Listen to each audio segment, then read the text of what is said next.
The cost of fuel subsidy in Nigeria has continued to grow exponentially. This is partly because rising costs have forced the government to spend more to keep domestic prices in check, and also due to Nigeria's fast-growing population, which has resulted in increased fuel consumption.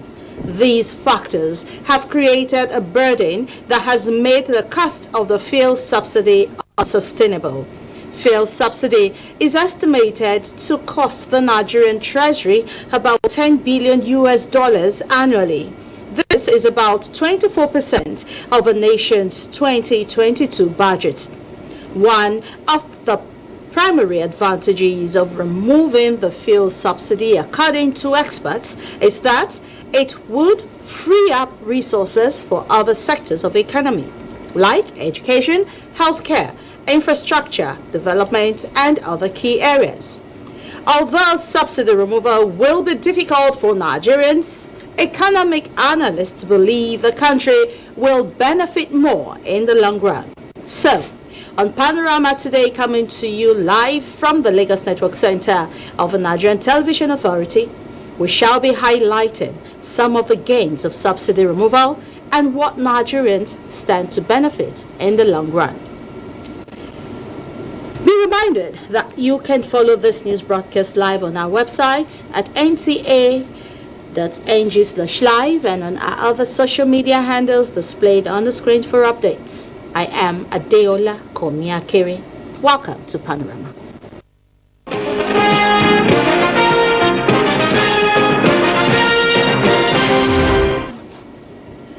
The Nigeria Labour Congress and Trade Union Congress have agreed to suspend the planned nationwide strike after constituting a committee to review 7-point framework. This is coming after a long session between the representatives of the federal government and the union leaders.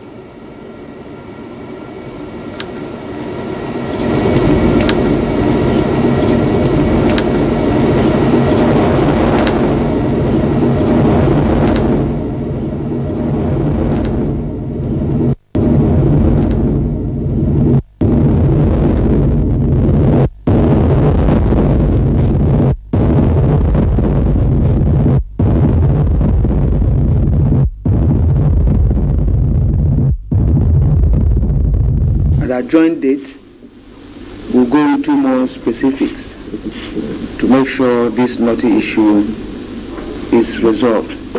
Thank you very much. All we want to encourage government is to take this seriously, because this government is just coming. This may be the first agreement that is being signed by this government that was inaugurated on May 29 by President Tinubu's administration.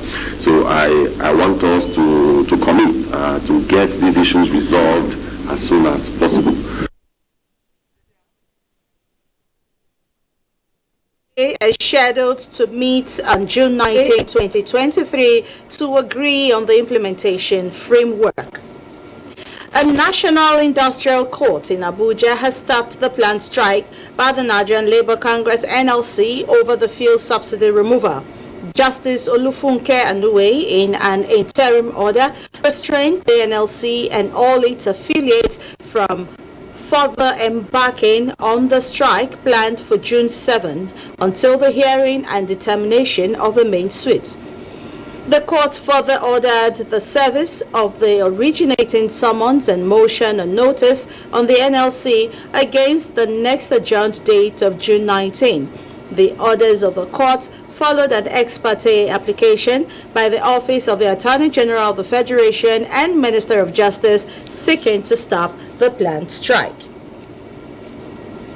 And still on strike, Johesu National Vice President Obinna Ogbonna has confirmed the suspension of a strike embarked upon by members of the union.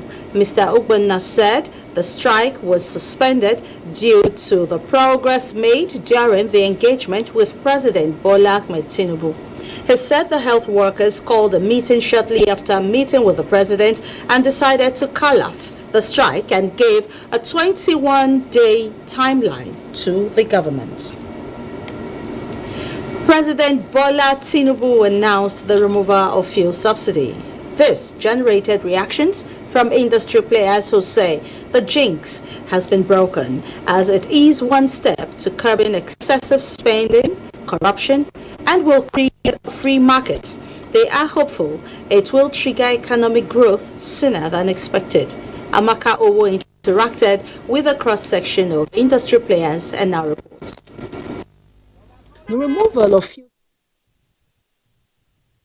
cause with several unsuccessful attempts by previous administration to implement the policy, whereby spending as much as 400 billion naira monthly, as confirmed by the Nigerian National Petroleum Corporation. Experts across relevant sectors of the nation's economy say the present administration has taken the bull by the horn in the interest of the economy. Our largest expense in terms of recurrent expenditure is subsidy payment, and what suffers are basic infrastructure, primary health care, education. I see those as avenues where these funds can actually be properly deployed to. We either remove subsidy with our eyes open or we remove subsidy with our eyes closed. Now, when I use the word with our eyes open, is that it makes it easier for you to plan systematically towards it, and you are able to arrive at a position whereby we will feel the pain, you are able to control the pain. The pronouncement, they also say, is of great significance as it led to bullish impact in the stock markets, the highest since November 2022. And this is one step, an important step, but one step on improved economic management that's going to bring it to us.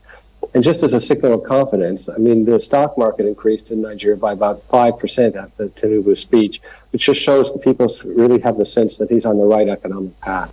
No doubt the subsidy removal is impacting the lives of Nigerians. They believe the government is not resting on its oars in that aspect. They call for collaborations in areas necessary to ensure that payment of fuel subsidy belongs to the dispensable past.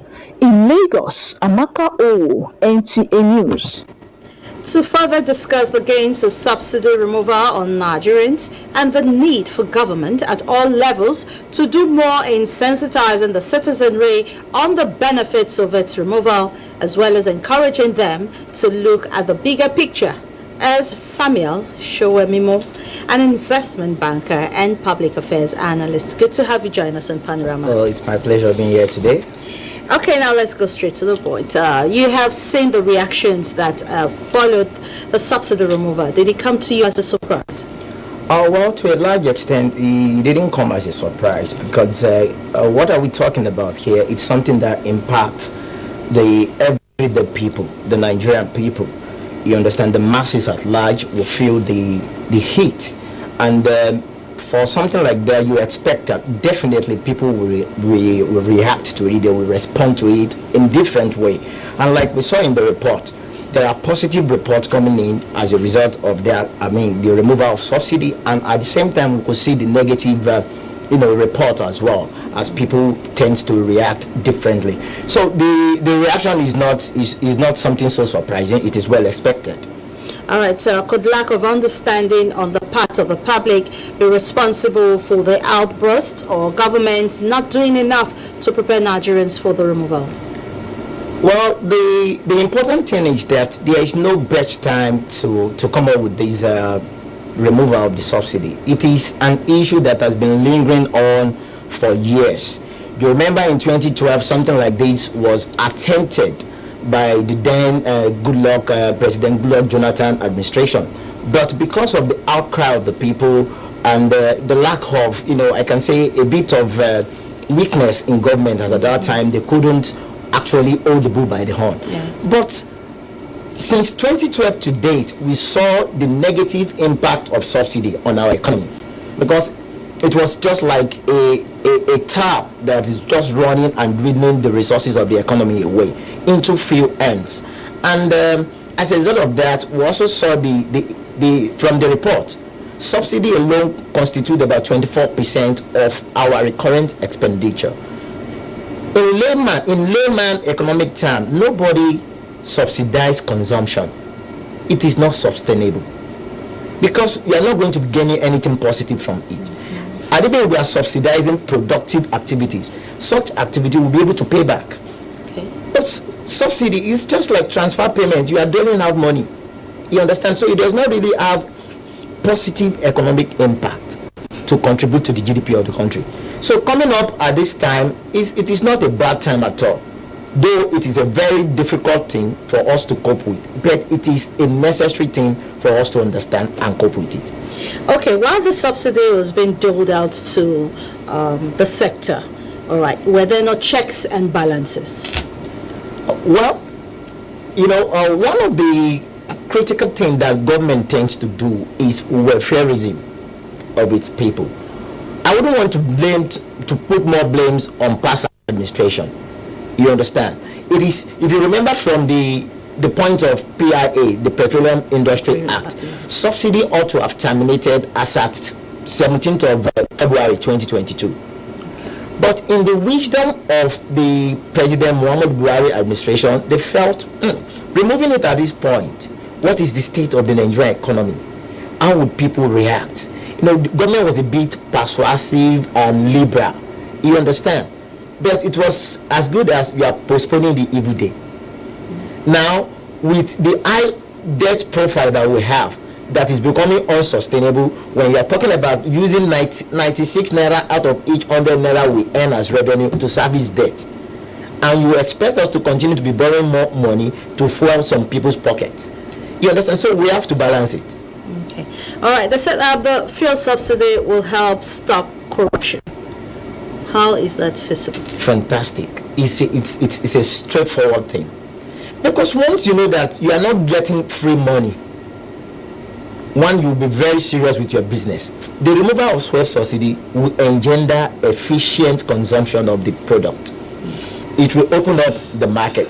It creates avenue for an open market system. Every player will come and play clean.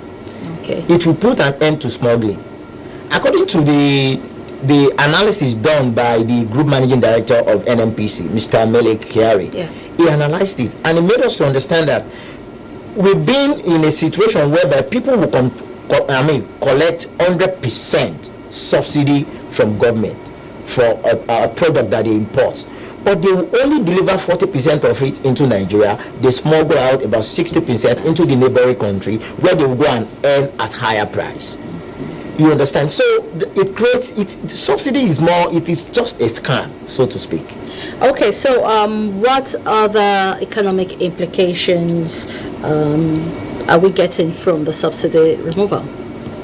It has two sides. There will always be two sides to a coin. So we can look at the pros and we can look at the cons. One of the pro of subsidy removal is that it's going to free up resources that can now be deployed into productive economic activity. Okay, so the funds that would have been used for subsidy will be now, we direct it into health sector. If we are spending more on health sector, it means we want to keep people alive. We are going to be caring for people. People will be spending less on health issues. We'll be looking at environmental issues, whereby we can come up with fumigation schemes, a lot of things. We can come up with more healthcare centers in the rural area, so that we can provide for those people that are living in the rural area. Bring them, let them be part of the government, let them be part of the economy. Then we can also deploy part of it into education. I know that President Bola Tinubu, he made mention of it during his campaign. There's going to be a kind of a loan scheme, student loan scheme for Nigerian tertiary institutions now. That is going to alleviate the sufferings of poor people a lot. A lot of people today, they cannot access tertiary education because of the funding. But once you know that there is a scheme where you can get soft loan that you can use to sponsor yourself through education, people will embrace it. You understand? We can also talk about agriculture. In time past, we used to have the cocoa board. Now Nigeria can look at critical cash crop that we can invest in. Set up, maybe we revive the cocoa board, talk to the cocoa farmers, give them incentives. This money that is going out as free money, you deploy it. Those activities that we have just mentioned are productive activities. If you engage in more healthcare services, you are going to generate employment. You are going to employ people, both skilled and reduce medical tourism. Both skilled and unskilled labor. We are going to recruit more medical personnel. Those people that are going to be working as cleaners, social health workers, will come into the net as well. Okay. So with all you've said now, that's benefits Nigerians will derive from this. Yes. But do you think Nigerians really understand the subsidy removal? Because Nigerians usually want something very fast to just happen, immediately. Do you think they have the patience to wait to see the benefits of the removal of the subsidy in the long run? Oh, thank you very much. I think at this point in time, I would like to appeal to all Nigerians. We must understand that Rome was never built in a day. And there's this popular saying that no pain, no gain. We just have to pay this sacrifice. It's a huge sacrifice we are doing for our nation and for our future generation. Fine, it's something that is coming as a shock. Are you getting it? Bearing in mind what we suffered during the first quarter of this year, the cash crunch, and while we are using naira to buy naira and all whatnot, the economic impact of that is still there. We are still battling with it because a lot of SMEs industry at least went into on the ground as a result of that. But be that as it may, we need to start looking at the future. The sufferings of today were the consequences of bad decisions we made in the past. Hence, we cannot afford to make another bad decision now for the unborn generation to come and suffer. Okay, now that Nigerians are groaning because of the removal of subsidy, what ways do you think a government can help cushion this effect? Fantastic. Just like we did during COVID-19, government came up with a lot of intervention. We must be able to distinguish between intervention and palliatives. We don't want palliatives in the forms of transfer of money, giving free money to people. It is not an economic money. It will not yield any positive effect. But when those palliative comes in form of intervention fund, you direct it to targeted critical economic sector that needs support. Take for instance what we did during COVID-19, intervention for the pharmaceutical industry. It helps those companies that are playing in that sector a lot.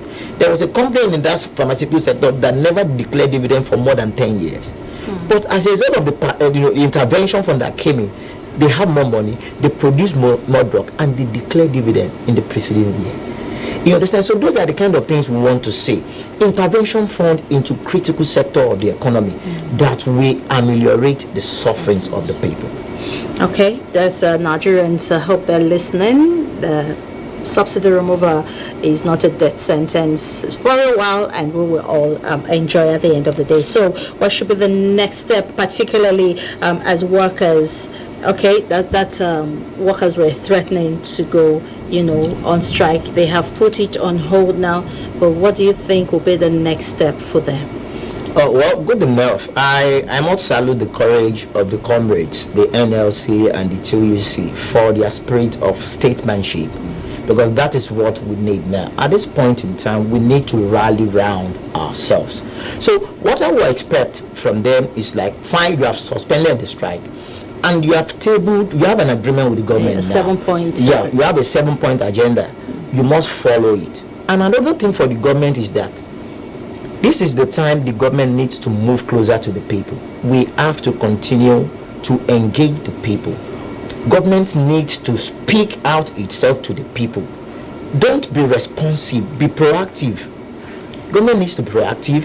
Whoever that is going to be serving as the image maker of the government has a lot to do in terms of engaging the populace so that they will know ahead of time the plans of the government. Thank you very much, Samuel Shuamimo, for educating Nigerians more on the gains of a subsidy removal. And you're still watching Panorama live from the Lagos Network Center of the NTA. It's time for us to take a breather. More news when we return. To stay. The counsel of our fathers. I will urge and advise our younger generation to use talent and brain to sort out problems, not arms. Nigerian youths, let's build our nation. My advice to these young people is please do not take us back to those harrowing days. You probably do not know what it is. I believe we have fought one civil war too many in this country. So those who experience it will run away from it. Nigerian youths, let's build our nation together.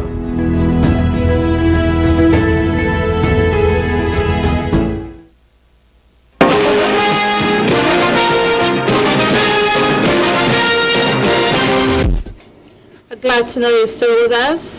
President Bola Tinubu has met with the immediate past Chief of Staff, Professor Ibrahim Gambari, and his newly appointed Chief of Staff, Femi Gbajabiamila. After the brief meeting in the office of the President, there was a symbolic handover from the former to the new Chief of Staff. President Tinubu last week announced Femi Gbajabiamila, who is still the Speaker of the House of Representatives, as his Chief of Staff in the first set of appointments. And moving on now, the legal team of the presidential candidate of the People's Democratic Party in the 25th February 2023 presidential election, Atiku Abubakar, has sought adjournment from the Presidential Election Petition Court to enable them tidy up their documents. Austin Ayibe of our Judiciary Desk reports that the application was made by the lead counsel, Eyitayo Jegede, following the incomprehensive schedules of documents he sought to tender before the court.